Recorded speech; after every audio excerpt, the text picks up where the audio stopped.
नमस्कार आणि the deep डाईव्हमध्ये आपलं स्वागत आहे. आज आपल्याकडे एक असा विषय आहे जो काही खूप मोठे आणि मूलभूत प्रश्न विचारतो. आपल्या स्रोताचं नाव आहे छांगझो ए वानसंग. हा एक कोरियन मजकूर आहे जो निर्मितीच्या कथेला एका वेगळ्याच दृष्टिकोनातून पाहतो. यात काही मोठ्या प्रश्नांची उत्तरं शोधण्याचा प्रयत्न केला गेला आहे. जसं की देवाने आपल्याला निवड करण्याचं स्वातंत्र्य म्हणजे फ्री विल का दिलं, आणि मग याच स्वातंत्र्यामुळे जगात पाप आणि मृत्यू कसे आले, आणि या सगळ्यावर उपाय म्हणून क्रॉस इतका महत्त्वाचा का मानला जातो. तर चला या सगळ्यावर एक सविस्तर नजर टाकूया. या मजकुराची सुरुवातच एका खूप आकर्षक कल्पनेले होते. ती म्हणजे देवाला आज्ञा पाळणारे रोबोट नको होते, त्याला प्रेम करणारे सोबती हवे होते. आणि म्हणूनच त्याने आपल्या निर्मितीला एक मोठी देणगी दिली, स्वतंत्र इच्छाशक्ती. हे ऐकायला तर खूप छान वाटतं, पण याच देणगीमुळे सगळा घोळ झाला नाही का? बरोबर, अगदी बरोबर. हाच या मजकुरातील युक्तिवादाचा केंद्रबिंदू आहे. आणि यामागे एक साधा तर्क आहे. कसं आहे ना की खऱ्या प्रेमासाठी निवड करण्याचा स्वातंत्र्य असणंच लागतं. जर तुमच्याकडे नाही म्हणण्याचा पर्यायच नसेल तर तुमच्या हो म्हणण्याला काहीच अर्थ उरत नाही. हो, खरंय. विचार करा, जर कोणी तुमच्या डोक्यावर बंदूक ठेवून माझ्यावर प्रेम कर असं म्हटलं तर ते खरं प्रेम असेल का? अजिबात नाही. नाही. त्यामुळे देवाने हो म्हणण्याच्या निवडीसोबत नाही म्हणण्याचा धोका पत्करला. पण हा धोका खूपच मोठा ठरला, कारण नाही म्हणण्याच्या स्वातंत्र्याचा अर्थ पाप करण्याची निवड करण्याचं स्वातंत्र्यही आहे. आणि हा मजकूर एक धक्कादायक दावा करतो की जोपर्यंत पाप करण्याची शक्यता आहे तोपर्यंत कधी ना कधी पाप होणं अटळ आहे, आणि पापाचा शेवट मृत्यू.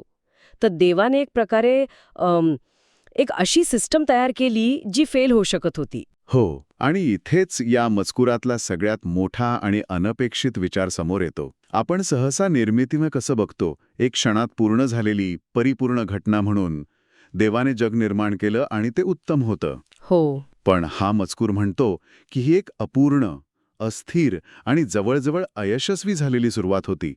देवाने मुद्दाम एक अपूर्ण जग निर्माण केलं. एक मिनिट, हे माझ्यासाठी खूप नवीन आहे.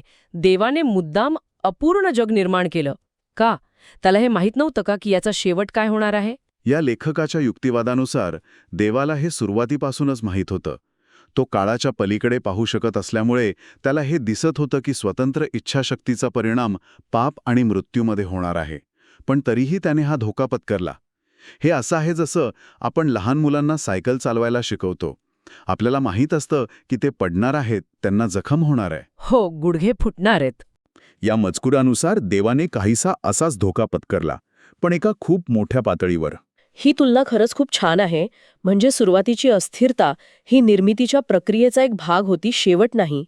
पण मग जर देवाला माहीत होतं की मुलं पडणार आहेत, तर त्याने त्यांना सांभाळण्यासाठी काही योजना, काही प्लॅन केला होता का? कारण इथे प्रश्न फक्त गुडघे फुटण्याचा नाहीये, तर पाप आणि मृत्यूचा आहे. नक्कीच. आणि इथेच या मजकुराचा दुसरा भाग सुरू होतो. देवासमोर एक मोठं कोडं होतं. स्वतंत्र इच्छाशक्ती काढून घेतली तर प्रेम संपेल, आणि तशीच ठेवली तर पाप आणि मृत्यू अटळ आहेत. या सापळ्यातून बाहेर कसं पडायचं? या मजकुरानुसार या समस्येवरचं उत्तर निर्मिती सुरू होण्यापूर्वीच तयार होतं. आणि ते उत्तर काय होतं? क्रॉस. क्रॉस. म्हणजे येशू ख्रिस्ताचा मृत्यू. पण ती घटना तर हजारो वर्षानंतर घडली. त्याचा संबंध निर्मितीच्या सुरुवातीशी कसा जोडला जातोय? हाच तर या मजकुरातला सगळ्यात महत्त्वाचा मुद्दा आहे. तो दावा करतो की क्रॉस ही केवळ एक ऐतिहासिक घटना नाही, ती देवाच्या योजनेचा मूळ भाग होती. अगदी सुरुवातीपासून देवाने स्वतंत्र इच्छाशक्तीला परिपूर्ण करण्यासाठी क्रॉसची योजना केली होती. अच्छा. ही प्रक्रिया खूप आकर्षक आहे. मजकूर सांगतो की क्रॉस हे देवाच्या प्रेमाचं अंतिम आणि सर्वात मोठं प्रदर्शन आहे. आणि हेच प्रेम मानवाला देवावर स्वेच्छेने प्रेम करण्याची निवड करण्याचं कारण बनतं. म्हणजे हे असं आहे का की आपण स्वतःहून देवावर प्रेम करू शकत नाही, पण जेव्हा आपण त्याचं आपल्यावरचं प्रेम पाहतो, अनुभवतो, तेव्हा प्रतिसाद म्हणून आपल्या मनात प्रेम निर्माण होतं? अगदी तसंच.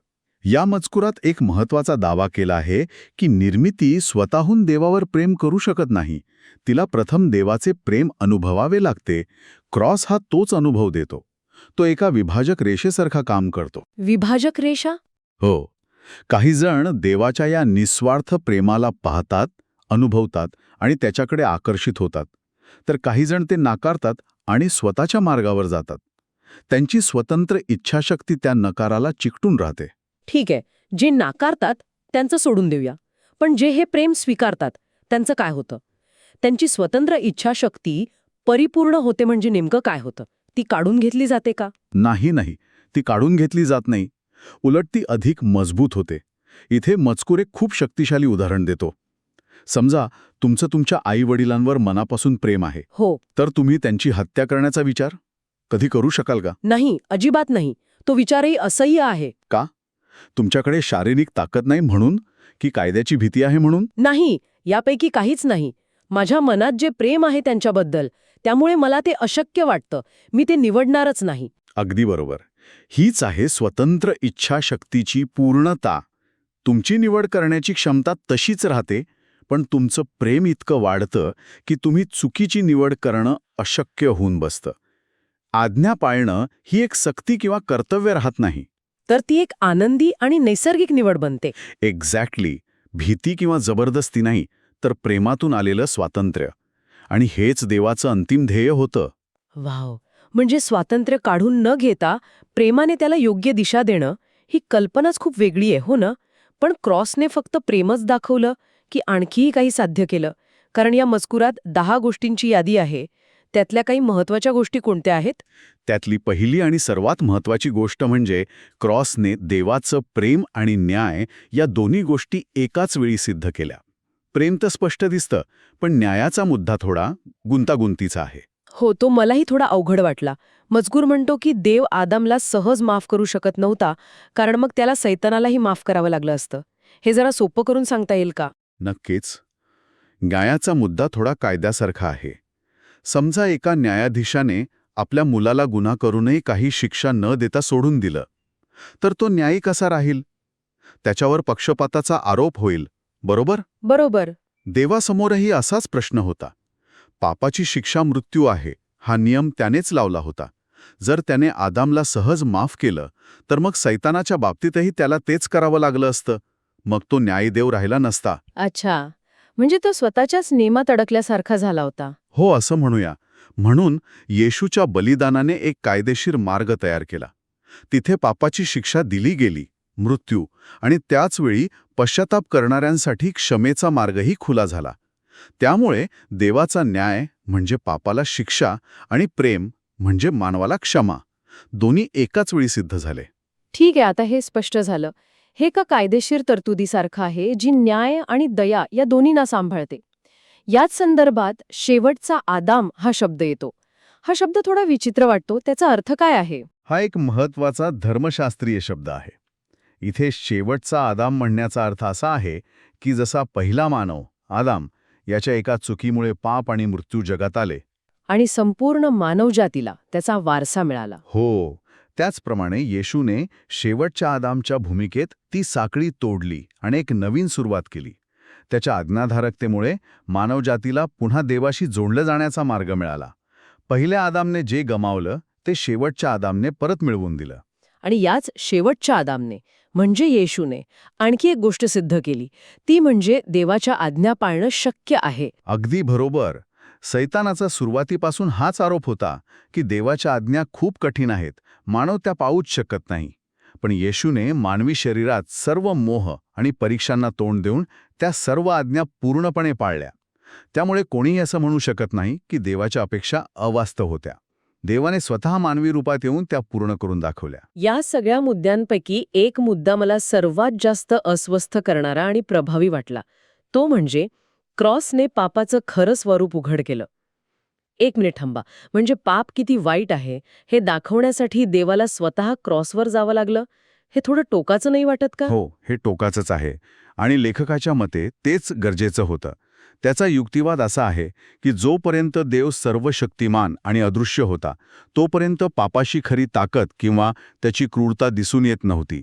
पण जेव्हा तोच देव मानवाच्या रूपात आला, कमजोर, असुरक्षित, मर्यादित, तेव्हा पापाची खरी वृत्ती उघड झाली. पाप इतकं भयंकर आणि देवाच्या विरोधात आहे की संधी मिळाल्यास ते स्वतः देवालाच ठार मारतं. बापरे. क्रॉसवर झालेली घटना हेच दाखवते. आणि हे पाहिल्यावर मानवाच्या मनात काय बदल होतो? याचा परिणाम खूप खोलवर होतो. जे देवावर प्रेम करतात ते पापाचं हे क्रूर आणि विद्रूप रूप पाहून त्याचा द्वेष करू लागतात. पापाबद्दल त्यांच्या मनात घृणा निर्माण होते. आता ते पापापासून दूर राहतात, कारण ते एक कर्तव्य आहे किंवा शिक्षा मिळेल म्हणून नाही. तर त्यांना पापाचा मनापासून तिटकारा वाटू लागतो. हो, जसं आपल्याला एखाद्या घाणेरड्या गोष्टीचा तिटकारा वाटतो तसा. आणि यामुळे पापाविरुद्धची त्यांची निवड अधिक घट्ट आणि पक्की होते. तर या सगळ्याचा शेवट काय आहे? हे सर्व मुद्दे प्रेम, न्याय, पापाचं स्वरूप हे निर्मितीच्या पूर्ततेशी कसे जोडले जातात? हे सर्व सुरुवातीच्या मुद्द्याशी जोडलेले आहे. देवाला एक अशी निर्मिती हवी होती जी त्याच्यावर स्वेच्छेने आणि मनापासून प्रेम करेल. क्रॉस हा त्या ध्येयापर्यंत पोहोचण्याचा पाया रचतो. तो देवाचे प्रेम दाखवतो, त्याचा न्याय सिद्ध करतो, पापाचे भयंकर स्वरूप उघड करतो आणि शेवटी मानवाला कायमस्वरूपी आणि मुक्तपणे प्रेम निवडण्याचे सामर्थ्य देतो. एकदा हे प्रेम पूर्ण झाले आणि पाप कायमचे काढून टाकले गेले की निर्मिती पूर्ण झाली असे मानले जाते. देवाचा जो मूळ उद्देश होता तो साध्य होतो. बरोबर. अपूर्ण सुरुवातीचा शेवट परिपूर्णतेत होतो. थोडक्यात सांगायचं तर हा मजकूर निर्मितीला एका क्षणात घडलेली घटना म्हणून नाही, तर एका मोठ्या प्रक्रियेच्या रूपात पाहतो. या प्रक्रियेत स्वतंत्र इच्छाशक्ती हा एक आवश्यक पण अस्थिर घटक होता आणि क्रॉस हे ते रसायन आहे जे त्या अस्थिर घटकाला प्रेमाच्या माध्यमातून स्थिर आणि परिपूर्ण बनवतं. अगदी बरोबर. आणि यातली सर्वात आकर्षक गोष्ट म्हणजे आंतरिक परिवर्तनावरील भर. हे सगळं कोणत्या तरी बाह्यशक्तीने जबरदस्तीने घडवून आणण्याबद्दल नाहीये. हे प्रेम आणि बलिदानाच्या प्रदर्शनातून हृदय आणि मन जिंकण्याबद्दल आहे. ज्यामुळे आज्ञाधारकता ही एक गरज न राहता एक मुक्त आणि आनंदी निवड बनते. हो, हे केवळ नियमांचं पालन करण्यापुरते मर्यादित नाही, तर नातेसंबंधांचे परिवर्तनाबद्दल आहे. खरंच हा एक पूर्णपणे वेगळा आणि विचार करायला लावणारा दृष्टिकोन आहे. आपण सहसा या गोष्टींकडे तुकड्या तुकड्यांमध्ये पाहतो, पण या मजकुराने त्या सर्वांना एकत्र जोडण्याचा प्रयत्न केला आहे. करतो की निर्मिती पूर्ण होण्यापूर्वी ठराविक संख्येतील हौतात्म्य पत्करलेल्या साक्षीदारांना हे सिद्ध करावे लागेल की देवाच्या आज्ञा पाळणे शक्य आहे, अगदी मृत्यूच्या छायेतही. अच्छा, म्हणजे ही प्रक्रिया अजून संपलेली नाहीये. त्यानुसार तरी नाही. आणि यातून एक विचार करण्यासारखा प्रश्न निर्माण होतो. एखाद्या देवी योजनेच्या अंतिम टप्प्यात मानवाच्या कृती आणि निवडींवर अवलंबून असण्याचा नेमका अर्थ काय आहे? याचा अर्थ असा होतो का की निर्मितीची पूर्तता ही केवळ देवी हस्तक्षेपावर नाही, तर मानवी सहभागावरही अवलंबून आहे? हा एक असा प्रश्न आहे ज्यावर आपण बराच काळ विचार करू शकतो.